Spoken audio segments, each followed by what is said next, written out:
I'm Kathleen Duble, and you may be wondering why I'm standing in a graveyard in 2 feet of snow. But it was actually right here that I began my search for the story of my grandmother 9 generations back, and began the journey to write her story and the story of many others who lived in the past. So how did this whole thing start? A few years ago, my father decided to do some genealogical research on my family. I had grown up in Pittsburgh, Pennsylvania, and had some family members living in the Midwest. At the time my dad decided to look into our past, I was living in this house in Andover, Massachusetts. And it wasn't too long into my dad's digging that he called me and he said, "Hey, guess what? You have ancestors who lived in Andover in 1692. Now that was a pretty weird thing to hear, because as far as we knew, we were Midwesterners. Obviously, we were curious. So my dad flew up to Massachusetts, and together we began to do more research. Here at the Historical Society in Andover, we discovered that my great-grandmother, Abigail Faulkner, was accused of witchcraft in 1692 and sent to the Salem Town Prison. And here's the amazing part. She was only 10 years old. We were shocked but excited. After my dad left, I began to do research myself and found out that more people were accused of witchcraft in Andover than in Salem itself. And a lot of young kids were accused of being witches, too.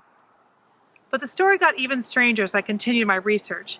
I also found out that my great-grandmother's grandfather, who would have been my grandfather 11 times back, was a minister of Andover and North Andover at the time. Now, ministers back then weren't always paid in cash. Often they were given land because land was plentiful and cheap. And it turns out this house I was living in, it was on land that my great-grandfather had owned. Now, how spooky is that? So that's the story of how I got started writing historical fiction. And here's the book that I finally got published about my great-grandmother. It's called The Sacrifice. Since then, I've written many books of historical fiction. When at my husband's place in the Berkshires, I discovered the story of an old iron-producing town that actually made the anchor on the USS Constitution that's currently in Boston.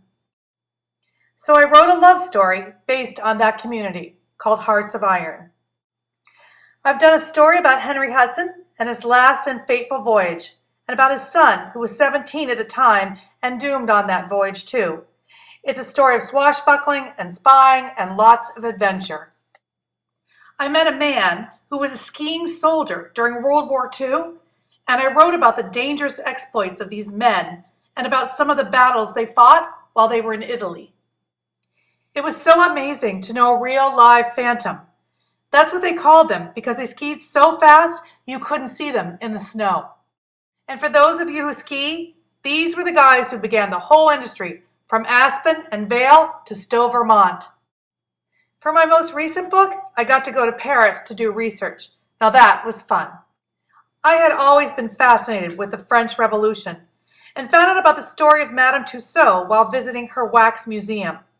She was arrested during the Revolution and was slated to be beheaded at the guillotine. She only saved her own neck by agreeing to make wax figures from the heads that were actually chopped off. It was a pretty gruesome story, but it made for a great book.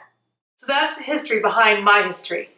I hope you get a chance to read one of my books and take your next historical journey along with me.